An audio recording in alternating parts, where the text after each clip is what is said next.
এক যে ছিলেন রাজা, তাঁর ছিল এক রানী। দুজনে বেশ সুখেই ছিলেন। তাদের ছিল 12টি সন্তান, কিন্তু সবকটিই ছেলে, একটিও মেয়ে হয়নি। একদিন রাজা রানীকে ডেকে বললেন, এতগুলি ছেলে হলো, একটিও মেয়ে হলো না। দেখো রানী, আমি ঠিক করেছি, এবার যদি তোমার মেয়ে হয় তাহলে ছেলে আর আমি একটিও রাখব না। মেয়েই হবে আমার একেশ্বরী, সেই আমার রাজ্য কাবে। রানী বললেন, সে কি কথা মহারাজ?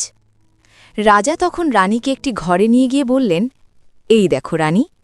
রানী দেখলেন ঘরের মধ্যে সারি সারি সাজানো 12খানি নতুন কফিন, কফিনের মধ্যে 12খানি নতুন বালিশ।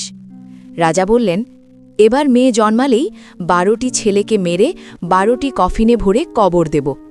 এই নাও, চাবি তোমার কাছে রেখে দাও, খবরদার এই ঘরের কথা কাউকে বলো না। এই বলে রাজা সেই ঘরের চাবি রানীর হাতে তুলে দিলেন। এরপর থেকে রানী সারা দিন শুকনো মুখে কাটান, মুখে কোনো হাসি নেই। এই সব দেখে তার ছোট ছেলে বেঞ্জামিন একদিন জিজ্ঞেস করল, মা গো, তোমার কিসের এত দুঃখ? ছোট ছেলেটিকে রানী বড় ভালোবাসতেন। তাকে কোলের কাছে টেনে নিয়ে বললেন, সে বলতে আমার সাহস হয় না বাছা। কিন্তু বেঞ্জামিনও নাছোড়বান্দা, সেও লেগে রইল যতক্ষণ না মা তাকে বলেন। শেষে আর না পেরে রানী একদিন তাকে নিয়ে গিয়ে সেই ঘর খুলে 12টি নতুন কফিন আর কফিনের মধ্যে 12টি নতুন বালিশ দেখালেন। দেখিয়ে বললেন, বেঞ্জামিন বাছা, তোমার আর তোমার 11 দাদার জন্য তোমার বাবা এই কফিনগুলি করিয়েছেন। এবারে আমার কোলে যদি মেয়ে আসে তাহলে তোমার বাবা তোমাদের সবাইকে মেরে ফেলে এই কফিনে ভরে কবর দেবেন। এই বলে রানী কাঁদতে লাগলেন। ছোট রাজপুত্র তাকে সান্ত্বনা দিয়ে বললে, কেঁদো না মা, আমরা ঠিক নিজেদের বাঁচাবো। আমরা এখান থেকে অনেক দূরে চলে যাব।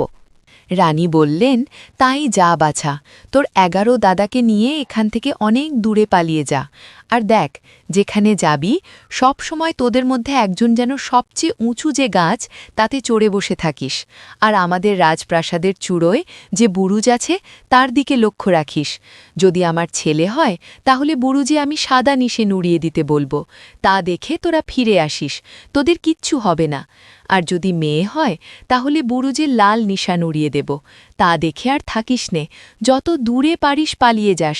আমি ভগবানের কাছে দিনে রাতে আমার প্রার্থনা জানাবো যাতে তোদের অনিষ্ট না হয়। শীতে যেন তোদের আগুন জোটে, গ্রীষ্মে যেন গরমে কষ্ট না হয়। তারপর রানীর পায়ের ধুলো নিয়ে 12 রাজপুত্র চুপি চুপি রাজবাড়ি ছেড়ে বনে চলে গেলেন। প্রতিদিন একজন করে ভাই গাছে চড়ে রাজপ্রাসাদের বুরুজের দিকে চোখ রেখে বসে থাকত। 11 দিনের দিন বেঞ্জামিনের পালা এলো। বেঞ্জামিন গাছের চূড়ায় উঠতেই দেখতে পেল রাজপ্রাসাদের বুরুজে একটা নিশান টাঙানো হচ্ছে। নিশানের রংটা রক্তের মতো টকটকে লাল। বেঞ্জামিন গাছ থেকে নেমে এসে খবর দিতেই তার দাদারা বুঝল আর কোনো আশা নেই, তাদের পালাতে হবে, নইলে মৃত্যু। তখন তারা খুব রাগ করল, রাগান্বিত হয়ে বলল, একজন বালিকার জন্যে আমাদের আজ এই দশা, মৃত্যু ভয়ে পালাতে হচ্ছে, এর প্রতিশোধ চাই। বালিকা দেখলেই আমরা কেটে ফেলব, এসো এই শপথ নেই। এই বলে তারা গভীর অরণ্যে প্রবেশ করল। সেই অরণ্যের মাঝখানে যেখানে সবচেয়ে বেশি অন্ধকার, সেখানে দেখল ছোট্ট একটি বাড়ি খালি পড়ে রয়েছে। বাড়িটি ছিল জাদু করা। তারা বলল, এই বাড়িতে আমরা থাকব। বেঞ্জামিন আমাদের মধ্যে সবচেয়ে ছোট, এখনও তার হাত পা সবল হয়নি, সে বাড়িতে থাকুক, রান্নাবান্না করুক, আমরা বনে যাব খাবারের চেষ্টায়। এই বলে তারা বনে গিয়ে খরগোশ, বুনো হরিণ, বুনো পাখি আর ঘুঘু শিকার করে ফিরতে লাগল। আর বেঞ্জামিন তাই এধে তাদের খাওয়াতে লাগল। এমনি করে দেখতে দেখতে 10 বছর কাটিয়ে দিলে তারা সেই ছোট্ট বাড়িতে। ইতিমধ্যে রানীর কোলে রাজকন্যা বেড়ে উঠল। তাকে দেখতে হলো যেমন সুন্দরী, তেমনি হলো তার দয়াভরা মন। তার কপালে ছিল একটি সোনার তারা। একদিন রাজবাড়িতে যখন রাশি রাশি পুরনো কাপড় কাঁচা হচ্ছে, তখন মেয়েটি দেখল 12খানি ছোট ছোট জামা।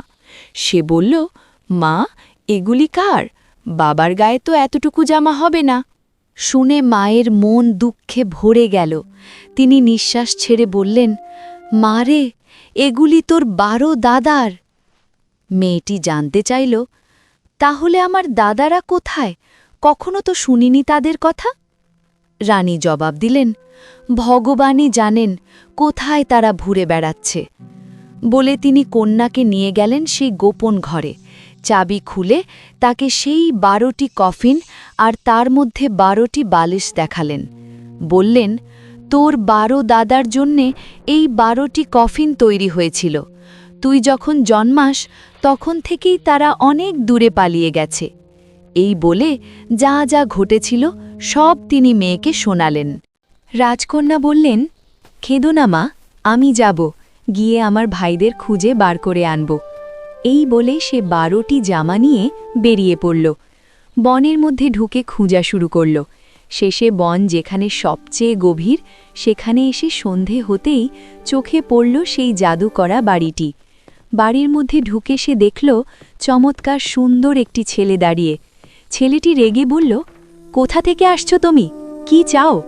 তার রূপ দেখে, তার রাজবাড়ির পোশাক দেখে আর তার কপালে সোনার তারা দেখে সে অবাক দৃষ্টিতে তাকিয়ে রইল। মেয়েটি জবাব দিল, আমি এক রাজার মেয়ে। আমি আমার 12 দাদাকে খুঁজতে বেরিয়েছি।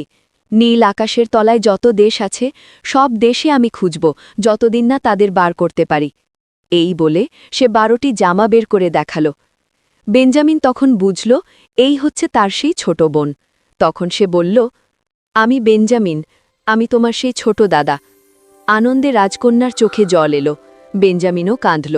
তারপর দুজনে জড়িয়ে ধরল দুজনকে। দুজনের মন সুখে ভরে গেল। বেঞ্জামিন আক্ষেপ করে বললেন, বোনটি, এখনও একটা বিপদ কিন্তু কাটেনি। আমরা শপথ করেছি যে কোনো বালিকার সঙ্গেই আমাদের দেখা হোক তাকে আমরা কেটে ফেলব, কারণ একটি কন্যা জন্মানোর ফলেই আমাদের রাজপুরী ত্যাগ করতে হয়েছে। রাজকন্যা কিছুটা ভয়ে বলল, আমাকে কেটে ফেললে যদি আমার 12 দাদার উপকার হয় তাহলে তো আমি হাসতে হাসতেই মরতে রাজি। ছোট দাদা কিছুটা আবেগে বলল, না, তোমায় মরতে হবে না। ওই যে টব দেখছ, ওর নিচে গিয়ে লুকিয়ে বসো। আমাদের 11 দাদা ফিরলে একটা কিছু ব্যবস্থা করা যাবে। তখন রাজকন্যা গিয়ে টবের নিচে লুকোলো। সন্ধে হতে রাজপুত্রেরা সব ফিরে এলো বাড়ি। এসেই খেতে বসে গেল। খেতে বসে তারা বলল, আজকের খবর কি? বেঞ্জামিন বলল, তোমরা কোনো খবর পাওনি? তারা বলল, না তো, কিসের খবর? বেঞ্জামিন বলল, তোমরা এত বাইরে ঘোরো অথচ ঘরে বসে আমি তোমাদের চেয়ে বেশি খবর পাই। তখন বলো বলো বলে তারা সবাই চেঁচিয়ে উঠল। বেঞ্জামিন বলল, তাহলে আগে তোমরা প্রতিজ্ঞা করো যে প্রথম যে বালিকাকে আমরা দেখব তাকে তোমরা কাটবে না। সবাই একসঙ্গে বলল, ঠিক আছে, ঠিক আছে বাবা, প্রতিজ্ঞা করলুম, প্রথম কন্যাকে আমরা ক্ষমা করব। বল এবার। তখন সে বলল, আমাদের বোন এখানে এসেছে। এই বলে টব তুলতেই টবের নিচে থেকে ঝলমলে রাজবাড়ির পোশাকে কপালে সোনার তারা রাজকন্যা বেরিয়ে এলো।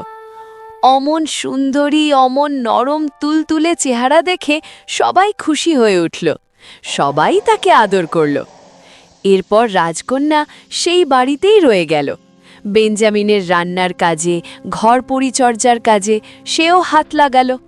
অন্য ভাইরা বন থেকে শিকার করে আনত, আর রাজকন্যা আর বেঞ্জামিন রেধে বেড়ে তাদের জন্যে বসে থাকত। মেয়েটি কাঠ কুড়িয়ে আনত, তরকারি তুলে আনত, আর হাঁড়িতে খাবার ফুটলে চোখ রাখত। ঘরের সমস্ত জিনিস যেখানকার যা গুছিয়ে রাখত, আর পরিষ্কার ঘরে বিছানা পেতে দিত। দাদারা গোছানো সংসার পেয়ে ভারী আনন্দে সকলে মিলেমিশে দিন কাটাতে লাগল। এমনি করেই দিন কাটছে।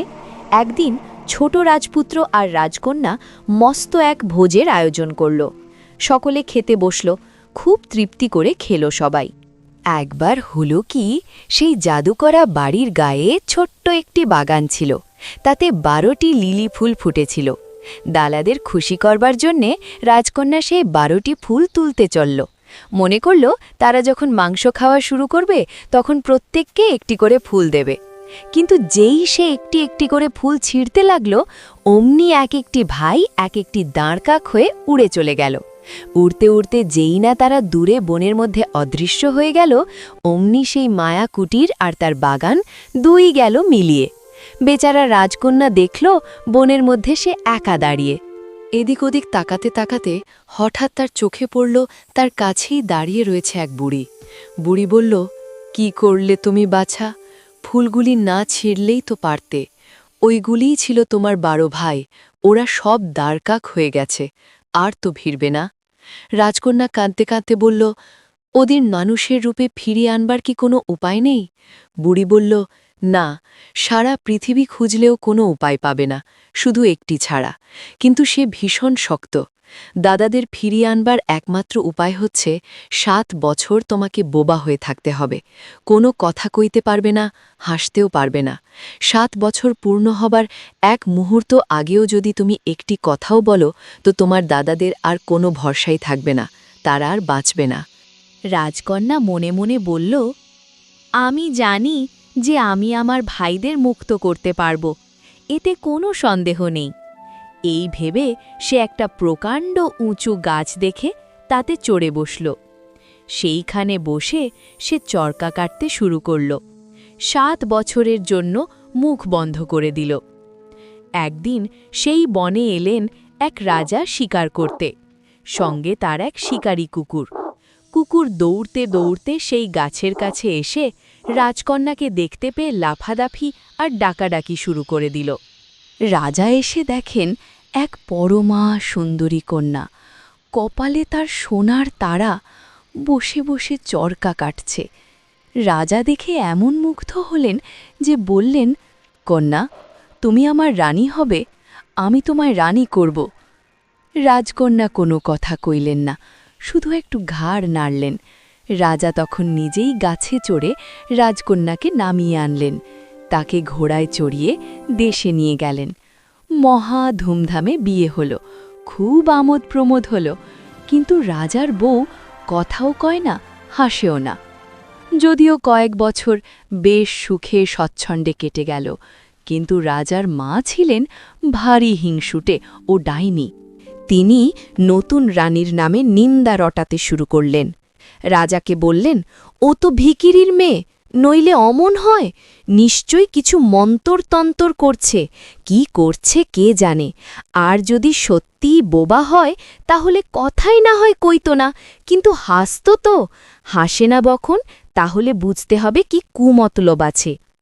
প্রথম প্রথম রাজা কান দিতেন না, কিন্তু বুড়ি বলে বলে রাজার মাথা এমন বিগড়ে দিলে যে রাজা শেষে তাই বিশ্বাস করলেন আর হুকুম দিলেন যে রানীকে পুড়িয়ে মারা হোক। রাজবাড়ির উঠোনে প্রকাণ্ড এক চিতা সাজানো হল। রাজা ওপরের ঘরের জানলা দিয়ে দেখতে লাগলেন আর তার চোখ দিয়ে জল পড়তে লাগল। পুড়িয়ে মারার হুকুম দিলেও রানীকে তিনি প্রাণ দিয়ে ভালোবাসতেন। রানীকে যখন কাঠের খুঁটিতে বেঁধে ফেলা হলো আর আগুনের জিভ যখন লক লক করে উঠে রানীর কাপড়ের কাছে প্রায় এলো এলো, ঠিক সেই সময় 7 বছর পূর্ণ হল। সঙ্গে সঙ্গে কোথা থেকে একটা খসখস শব্দ শোনা গেল আর 12টি দাঁড়কাক উড়তে উড়তে এসে মাটিতে নামল। যেই তারা মাটিতে পা দিল, সঙ্গে সঙ্গে তারা 12টি রাজকুমার হয়ে গেল। তারা আগুনের উপর দিয়ে লাফিয়ে গিয়ে তাদের বোনকে মুক্ত করে আগুন নিভিয়ে গেল। রানীর মুখে কথা ফুটল, রানীর মুখে হাসি ফুটল। রানী তখন সব কথা খুলে বললেন। কেন তিনি এতদিন বোবা ছিলেন তা বললেন, এতদিন কেন তিনি হাসেননি তা বললেন। রাজা শুনে ভারী খুশি হলেন, আর সেই থেকে সুখে স্বচ্ছন্দে দিন কাটাতে লাগলেন। আর বুড়ি শাশুড়ি হিংসে ফেটে মরে গেল। হ্যালো বন্ধুরা, আমার চ্যানেলটিতে লাইক দিন, কমেন্ট করুন, শেয়ার করুন আর সাবস্ক্রাইব করতে ভুলবেন না।